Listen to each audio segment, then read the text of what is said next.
ജനാധിപത്യ പരിണാമത്തിന്റെ ഉത്തരാധുനിക ഘട്ടത്തിലും രാജാധിപത്യം അന്യം നിന്നു പോകാതെ കാത്തുസൂക്ഷിച്ചത് ആരെന്ന ചോദ്യത്തിന് ഒറ്റ ഉത്തരമേ ഉള്ളൂ: ബ്രിട്ടനിലെ എലിസബത്ത് രാജ്ഞി.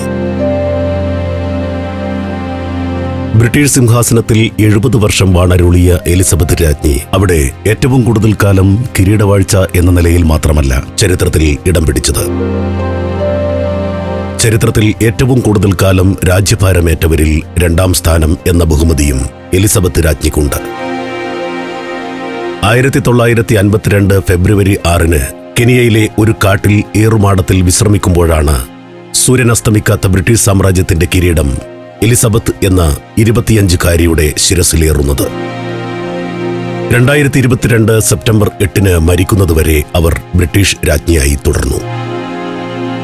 നീണ്ട 70 വർഷം ലോകക്രമം സമൂല പരിവർത്തനത്തിന് വിധേയമാകുന്നതും ബ്രിട്ടന്റെ റോൾ ചുരുങ്ങുന്നതും അവർ കണ്ടു. ശാസ്ത്ര സാങ്കേതിക വിദ്യയുടെ നൂതന സങ്കേതങ്ങൾ മനുഷ്യ സമൂഹത്തിന്റെ ചിന്തകളെയും പ്രവർത്തനങ്ങളെയും സ്വാധീനിച്ച് ലോകം കൃത്രിമ ബുദ്ധിയുടെ യുഗത്തിലേക്ക് കടക്കുന്നതിനും എലിസബത്ത് രാജ്ഞി സാക്ഷിയായി. വിക്ടോറിയൻ യുഗം പോലെ 2ാം എലിസബത്തൻ യുഗവും ബ്രിട്ടീഷ് ചരിത്രത്തെ സമ്പുഷ്ടമാക്കി.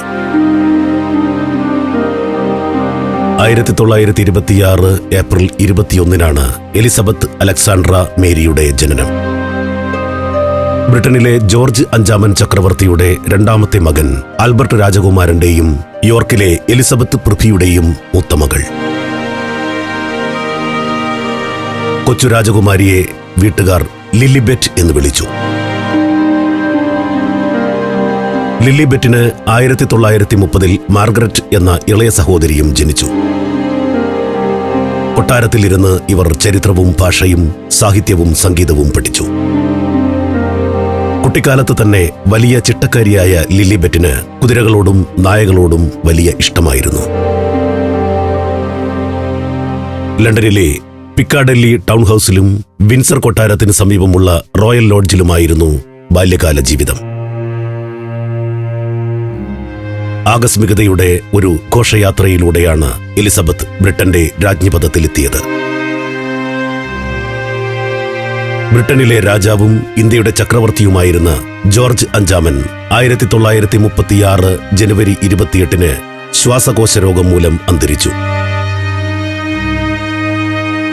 കിരീടാവകാശിയായ മൂത്തപുത്രൻ എഡ്വേർഡ് 8 എന്ന പേരിൽ രാജാവായി. 42-കാരനായ അദ്ദേഹം അവിവാഹിതനായിരുന്നു. വിനോദങ്ങളിൽ ശ്രദ്ധാലുവായിരുന്ന അദ്ദേഹം രാജാവിന്റെ ചുമതലകൾ നിറവേറ്റുമ്പോഴുള്ള ചിട്ടവട്ടങ്ങൾ കൃത്യമായി പാലിക്കാൻ മെനക്കെട്ടില്ല. ഇത് പല അസ്വസ്ഥതകളും സൃഷ്ടിച്ചു. വാലി സിംസൺ എന്ന അമേരിക്കൻ വനിതയുമായി എഡ്വേർഡ് 8 നേരത്തെ തന്നെ പ്രണയത്തിലായിരുന്നു. അമേരിക്കൻ നേവിയിൽ ഓഫീസറായിരുന്നു അവരുടെ ആദ്യ ഭർത്താവ് വിൻ സ്പെൻസർ. ഈ ബന്ധം പിരിഞ്ഞതിനു ശേഷം ഏണസ്റ്റ് സിംസൺ എന്ന കപ്പൽ ബിസിനസ്സുകാരനെ വാലീസ് വിവാഹം ചെയ്തു. ഈ ബന്ധം തുടരുമ്പോഴാണ് അവർ എഡ്വേർഡ് രാജകുമാരനുമായി പരിചയപ്പെടുന്നത്. എഡ്വേർഡ് രാജാവായപ്പോൾ വാലി സിംസൺ 2ാമത്തെ വിവാഹബന്ധവും വേർപ്പെടുത്തി.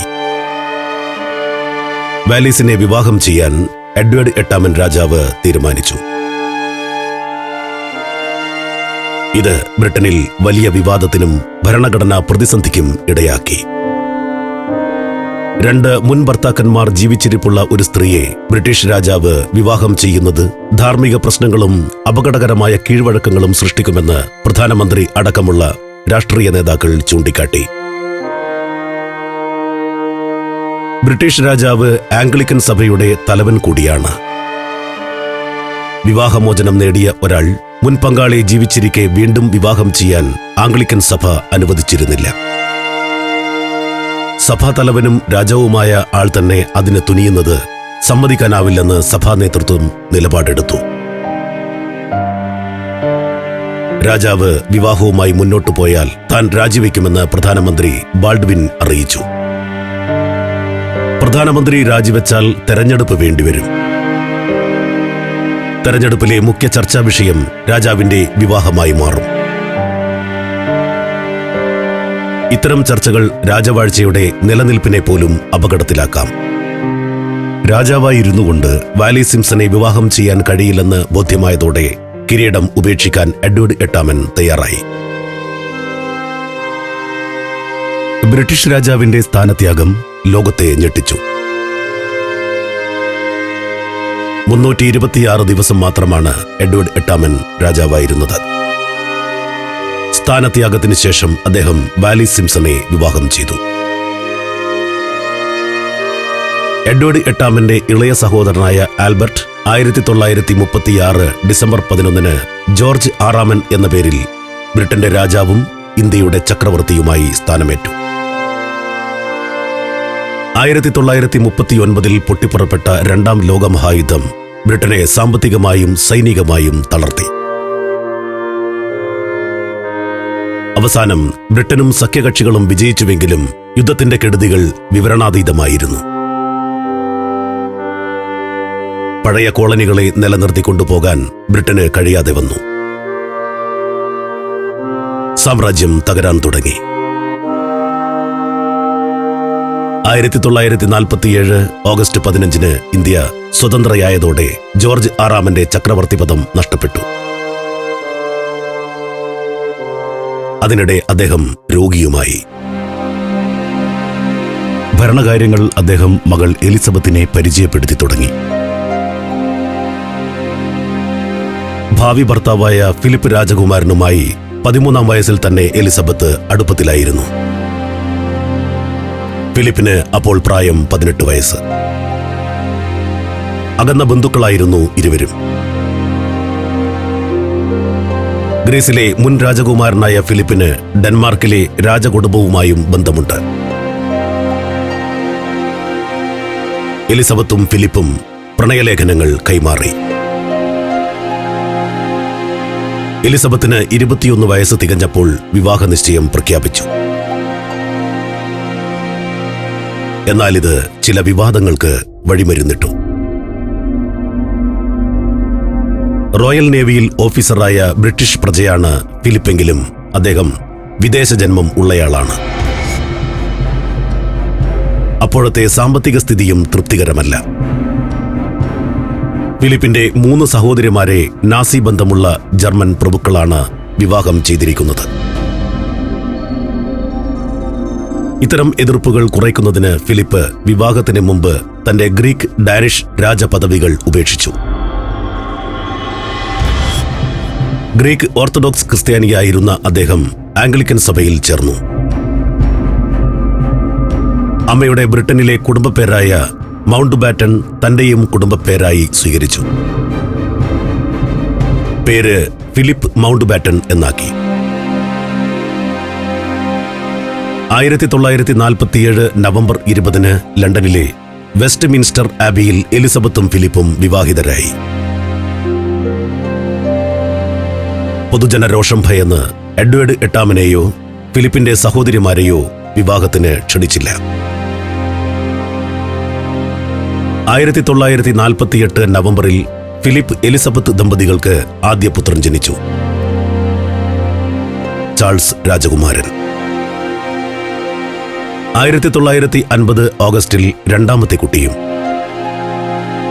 ആൻ രാജകുമാരി. 1951 ആയപ്പോഴേക്കും ജോർജ് ആറാമൻ രാജാവിന്റെ ആരോഗ്യനില മോശമായി. 1952 ഫെബ്രുവരിയിൽ എലിസബത്തും ഫിലിപ്പും ഓസ്ട്രേലിയയും ന്യൂസിലൻഡും സന്ദർശിക്കാൻ പോകും വഴി ആഫ്രിക്കയിലെ ബ്രിട്ടീഷ് കോളനിയായ കെനിയയിലെത്തി. അവിടെ അബർഡേൺ നാഷണൽ പാർക്കിലെ ടീ ടോപ്സ് ഹോട്ടലിൽ രാത്രി ഒരു ഏറുമാടത്തിൽ ഉറങ്ങിയ ശേഷം ഔദ്യോഗിക വസതിയിൽ എത്തിയപ്പോൾ ആ ദുരന്ത വാർത്തയെത്തി. ജോർജ് ആറാമൻ രാജാവ് അന്തരിച്ചു. പുതിയ രാജ്ഞിയായി എലിസബത്ത് പ്രഖ്യാപിക്കപ്പെട്ടു. തന്റെ രാജകീയ നാമം എലിസബത്ത് എന്നു തന്നെ മതിയെന്ന് അവർ തീരുമാനിച്ചു. അങ്ങനെ രണ്ടാം എലിസബത്തൻ യുഗം തുടങ്ങി. Germany, Poland, Bosnia and Herzegovina, Kyrgyzstan, സഞ്ചാരം വോള്യം നമ്പർ 19 ഫുൾ HD-യിലുള്ള ഈ അപൂർവ ദൃശ്യയാത്രാ വിവരണ ശേഖരം സ്വന്തമാക്കാൻ സഞ്ചാരം എന്ന് SMS ചെയ്യൂ. ഫോൺ 9995444222. കിരീടധാരണ ചടങ്ങ് നടന്നത് ഒരു വർഷത്തിന് ശേഷം 1953 ജൂൺ 2-നാണ്. ജനങ്ങൾ ടെലിവിഷനിലൂടെ ആദ്യമായി ഒരു കിരീടധാരണ ചടങ്ങ് കണ്ടു. അക്കാലത്തെ രീതി അനുസരിച്ച് ഭർത്താവിന്റെ കുടുംബപ്പേരാണ് ഭാര്യയും ഉപയോഗിക്കേണ്ടത്. അതനുസരിച്ച് രാജകുടുംബത്തിന്റെ പേര് മൗണ്ട് ബാറ്റൺ എന്നാക്കി മാറ്റണമെന്ന് നിർദ്ദേശമുണ്ടായി. എന്നാൽ അന്നത്തെ ബ്രിട്ടീഷ് പ്രധാനമന്ത്രി വിൻസ്റ്റൺ ചർച്ചിലും എലിസബത്തിന്റെ മുത്തശ്ശി മേരി രാജ്ഞിയും വിൻസർ എന്ന കുടുംബപ്പേര് നിലനിർത്തണമെന്ന് ഉപദേശിച്ചു. എലിസബത്ത് ആ ഉപദേശം സ്വീകരിച്ചു. രാജകുടുംബം തുടർന്നും വിൻസർ എന്ന് അറിയപ്പെട്ടു. എലിസബത്ത് അധികാരമേൽക്കുമ്പോൾ അവർ 32 പരമാധികാര രാജ്യങ്ങളുടെ രാജ്ഞിയായിരുന്നു. ബ്രിട്ടന്റെ കോളനികൾ ഓരോന്നായി സ്വാതന്ത്ര്യം നേടി.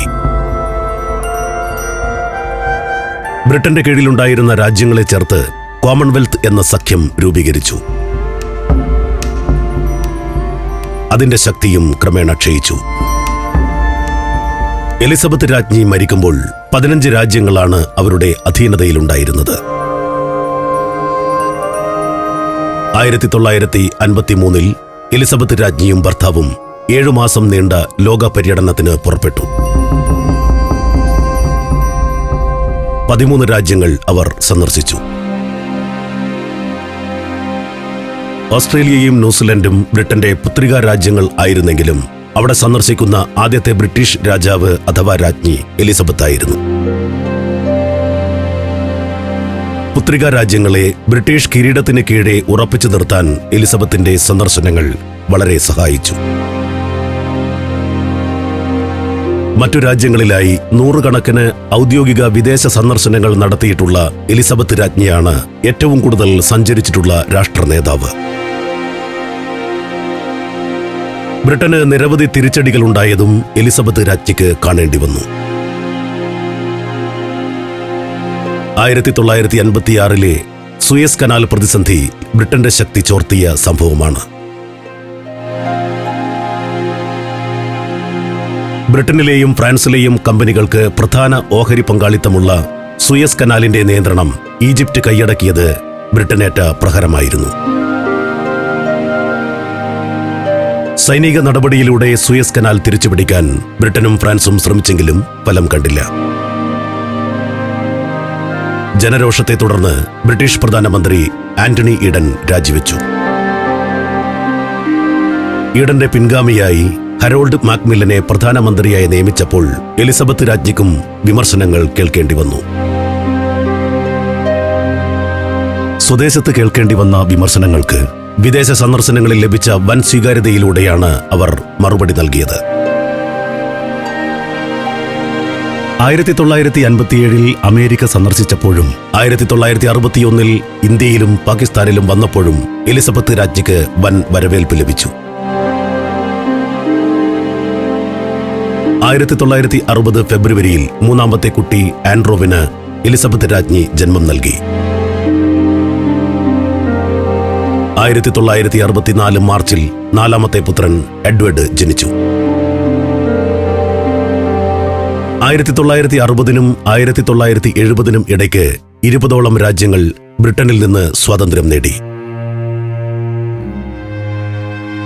1965 റൊഡേഷ്യൻ പ്രധാനമന്ത്രി ഇയാൻ സ്മിത്ത് രാജ്യത്തിന് സ്വയം സ്വാതന്ത്ര്യം പ്രഖ്യാപിച്ചത് ബ്രിട്ടനെ ഞെട്ടിച്ചു. ഇയാൻ സ്മിത്തിനെ പ്രധാനമന്ത്രി സ്ഥാനത്തുനിന്ന് എലിസബത്ത് രാജ്ഞി ഔപചാരികമായി ഡിസ്മിസ് ചെയ്തു.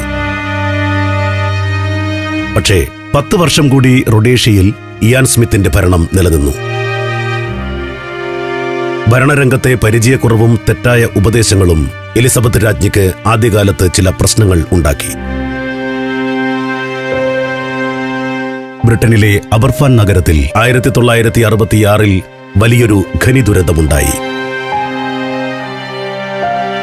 116 കുട്ടികളും 28 മുതിർന്നവരും മരിച്ചു. ദുരന്തസ്ഥലം സന്ദർശിക്കാൻ എലിസബത്ത് രാജ്ഞി 8 ദിവസം വൈകിയത് വലിയ വിമർശനത്തിനിടയാക്കി. ബ്രിട്ടീഷ് രാജകുടുംബത്തിന്റെ മേൽക്കോയ്മ ഉപേക്ഷിച്ച് സ്വതന്ത്ര റിപ്പബ്ലിക്കുകളാകാൻ ഓസ്ട്രേലിയയിലും കാനഡയിലും നടന്ന ചില ആലോചനകൾ എലിസബത്ത് രാജ്ഞിക്ക് തലവേദനയുണ്ടാക്കി. 1975 ഓസ്ട്രേലിയയിലുണ്ടായ ഒരു രാഷ്ട്രീയ പ്രതിസന്ധിയിൽ രാജ്ഞി ഇടപെടാതിരുന്നതാണ് പ്രശ്നമായത്. സർക്കാരിന്റെ ബജറ്റ് പ്രതിപക്ഷത്തിന് ഭൂരിപക്ഷമുള്ള ഉപരിസഭയിൽ പരാജയപ്പെട്ടതിനെ തുടർന്ന് ഓസ്ട്രേലിയൻ പ്രധാനമന്ത്രി ഗഫ് വിറ്റ്ലാമിനെ ഗവർണർ ജനറൽ ജോൺ കെയർ പിരിച്ചുവിട്ടു. ജനപ്രതിനിധി സഭയിൽ സർക്കാരിന് ഭൂരിപക്ഷം ഉള്ളതിനാൽ ഗവർണർ ജനറലിന്റെ നടപടി റദ്ദാക്കണമെന്ന് എലിസബത്ത് രാജ്ഞിയോട് സ്പീക്കർ അഭ്യർത്ഥിച്ചു. എന്നാൽ പ്രശ്നത്തിൽ ഇടപെടാൻ രാജ്ഞി തയ്യാറായില്ല. ഇതേ തുടർന്ന് ബ്രിട്ടീഷ് കിരീടത്തിൽ നിന്ന് ബന്ധം വിടർത്തി സ്വതന്ത്ര റിപ്പബ്ലിക്കാകണമെന്ന ആവശ്യം ഓസ്ട്രേലിയയിൽ ഉയർന്നു. ക്രമേണ അത് കെട്ടടങ്ങി. കാനഡ സ്വതന്ത്ര റിപ്പബ്ലിക്കാകണമെന്ന മട്ടിൽ അവിടുത്തെ പ്രധാനമന്ത്രി പിയറി ട്രൂഡോയും സംസാരിക്കാൻ തുടങ്ങിയത് ബ്രിട്ടീഷ് രാജകുടുംബത്തിന് അസ്വസ്ഥതയുണ്ടാക്കി. എങ്കിലും ഇത്തരം പ്രതിസന്ധികളെയൊക്കെ മറികടക്കാൻ സമർത്ഥമായ നയതന്ത്ര നീക്കങ്ങൾക്ക് കഴിഞ്ഞു. കൊട്ടാരത്തിലെ റോയൽ കളക്ഷൻ ഡിപ്പാർട്ട്മെന്റിൽ രാജ്ഞിയുടെ ചിത്രങ്ങളുടെ മുൻ സർവേയറായിരുന്ന ബ്രിട്ടീഷ് ആർട്ട് ചിത്രകാരൻ ആന്റണി ബ്ലന്റ് ഒരു കമ്മ്യൂണിസ്റ്റ് ചാരനായിരുന്നുവെന്ന് വെളിപ്പെട്ടത് സർക്കാരിനും രാജകുടുംബത്തിനും വലിയ ക്ഷീണമായി. ബ്രിട്ടീഷ് രാജ്ഞിയുടെ കൊട്ടാരത്തിൽ വരെ ചാരന്മാർക്ക് കയറിപ്പറ്റാൻ കഴിഞ്ഞത് രാജ്യസുരക്ഷയെപ്പറ്റിയുള്ള ചർച്ചകൾക്ക് വഴിതെളിച്ചു. ഇന്ത്യയിലെ മുൻ ബ്രിട്ടീഷ് വൈസ്രോയിയും ഫിലിപ്പ് രാജകുമാരന്റെ ബന്ധുവുമായ ലൂയി മൗണ്ട് ബാറ്റൻ പ്രഭുവിനെ പ്രൊഫഷണൽ ഐറിഷ് റിപ്പബ്ലിക്കൻ ആർമി ഗറില്ലകൾ വധിച്ചതാണ് കൊട്ടാരത്തെ ഞെട്ടിച്ച മറ്റൊരു സംഭവം. 1981 എലിസബത്ത് രാജ്ഞിക്ക് നേരെ വധശ്രമമുണ്ടായി. രാജ്ഞിയുടെ ഔദ്യോഗിക ജന്മദിനാഘോഷം പ്രമാണിച്ച് ലണ്ടനിൽ സംഘടിപ്പിക്കാറുള്ള സൈനിക പരേഡായ ട്രൂപ്പിംഗ് ദി കളർ സെറിമണിക്കിടെയായിരുന്നു വധശ്രമം. രാജ്ഞി കുതിരപ്പുറത്ത് സഞ്ചരിക്കുമ്പോൾ കുതിരയ്ക്കു നേരെ 6 തവണ വെടിവയ്പുണ്ടായി. ഉണ്ടയില്ലാത്ത വെടികളായിരുന്നു അതെന്ന് പോലീസ് പിന്നീട് കണ്ടെത്തി. മാർക്കസ് സാർജന്റ് എന്ന 17-കാരൻ പിടിയിലായി. ഇയാൾക്ക് 5 വർഷം തടവ് ശിക്ഷ വിധിക്കപ്പെട്ടു. അതേ വർഷം ന്യൂസിലാൻഡിലെ ഡുനേഡിനിൽ വെച്ചും എലിസബത്ത് രാജ്ഞിക്ക് നേരെ വധശ്രമമുണ്ടായി. രാജ്ഞി ഒരു പരേഡിൽ പങ്കെടുക്കുമ്പോൾ എതിർവശത്തുള്ള കെട്ടിടത്തിൽ നിന്ന് വെടിവെച്ചു. ക്രിസ്റ്റഫർ ജോൺ ലൂയിസ് എന്ന 17-കാരനാണ് ഇത്തവണ അറസ്റ്റിലായത്. ഇയാൾക്ക് 3 വർഷത്തെ തടവ് ശിക്ഷ ലഭിച്ചു. 1982 ജൂലൈയിൽ എലിസബത്ത് രാജ്ഞിയുടെ ബക്കിംഗ്ഹാം കൊട്ടാരത്തിലെ മുറിയിൽ മൈക്കിൾ ഫാഗൻ എന്നയാൾ അതിക്രമിച്ചു കയറി. രാജ്ഞിയും അയാളും മാത്രമാണ് കുറെ നേരം മുറിയിലുണ്ടായിരുന്നത്. അയാൾ രാജ്ഞിയെ ഉപദ്രവിച്ചില്ല. സുരക്ഷാ വീഴ്ച ഒരിക്കൽ കൂടി ബോധ്യപ്പെട്ടു. 80കളിൽ ബ്രിട്ടനിലെ ടാബ്ലോയിഡ് പത്രങ്ങളിൽ രാജകുടുംബത്തെപ്പറ്റി നിറം പിടിപ്പിച്ച ധാരാളം കഥകൾ വന്നു. രാജവാഴ്ചയുടെ വില ഇടിക്കുന്നതായിരുന്നു അത്തരം മസാല കഥകൾ പലതും. വിൻസ്റ്റൺ ചർച്ചിലിനെ പോലുള്ള അതിപ്രഗത്ഭരായ പ്രധാനമന്ത്രിമാർ പോലും എലിസബത്ത് രാജ്ഞിയുടെ ഇഷ്ടത്തിനെതിരായി പ്രവർത്തിച്ചിരുന്നില്ല. എന്നാൽ മാർഗരറ്റ് താച്ചർ പ്രധാനമന്ത്രിയായപ്പോൾ ഇതിന് മാറ്റം വന്നു. രാജ്ഞിയുടെ അഭിപ്രായം നോക്കാതെ സ്വന്തം തീരുമാനങ്ങളുമായി അവർ മുന്നോട്ടുപോയി. 2 സ്ത്രീകൾ തമ്മിലുള്ള സൗന്ദര്യ പിണക്കമായി ഇത് ചിത്രീകരിക്കപ്പെട്ടു. മക്കളുടെ വിവാഹബന്ധങ്ങളിലെ തകർച്ച എലിസബത്ത് രാജ്ഞിയുടെ സൽപ്പേരിനെയും ബാധിച്ചു. 1992 മാർച്ചിൽ ആൻഡ്രൂ രാജകുമാരൻ ഭാര്യ സാറ ഫെർഗുസണുമായുള്ള വിവാഹബന്ധം വേർപെടുത്തി. അടുത്ത മാസം ആൻ രാജകുമാരി ഭർത്താവ് ക്യാപ്റ്റൻ മാർക്ക് ഫിലിപ്സിൽ നിന്ന് വിവാഹമോചനം നേടി. 1993 ഡിസംബറിൽ കിരീടാവകാശിയായ ചാൾസ് രാജകുമാരനും ഭാര്യ ഡയാനയും തമ്മിൽ വേർപിരിഞ്ഞതാണ് കൊട്ടാരത്തെ ഏറ്റവും ഉലച്ച സംഭവം. ജനഹൃദയങ്ങളിലെ രാജകുമാരിയായി പ്രശംസിക്കപ്പെട്ട ഡയാന രാജകുടുംബത്തിലെ ഏറ്റവും ജനപ്രീതിയുള്ള അംഗമായിരുന്നു. 1997 ഓഗസ്റ്റ് 31 പാരീസിൽ കാറപകടത്തിൽ മരിക്കുമ്പോൾ 36 വയസ്സ് മാത്രമായിരുന്നു ഡയാനയ്ക്ക് പ്രായം. ഡയാനയുടെ മരണത്തിന്റെ പേരിലും രാജകുടുംബത്തിന് ഒരുപാട് പഴി കേൾക്കേണ്ടി വന്നു. 1997 ഒക്ടോബറിൽ വീണ്ടും ഇന്ത്യ സന്ദർശിച്ച എലിസബത്ത് രാജ്ഞി അമൃത്സറിലെ ജാലിയൻ വാലാബാഗ് സ്മാരകത്തിലെത്തി പ്രണാമം അർപ്പിച്ചത് ചരിത്രത്തിലെ ഒരു വലിയ മാപ്പ് പറച്ചിലായി. റൗലറ്റ് ആക്ടിനെതിരെ ജാലിയൻ വാലാബാഗിൽ പ്രതിഷേധിച്ച ജനക്കൂട്ടത്തിന് നേരെ 1919 ഏപ്രിൽ 13 ബ്രിട്ടീഷ് പട്ടാളം നടത്തിയ വെടിവയ്പിൽ ഏകദേശം 1500ഓളം പേരാണ് മരിച്ചത്.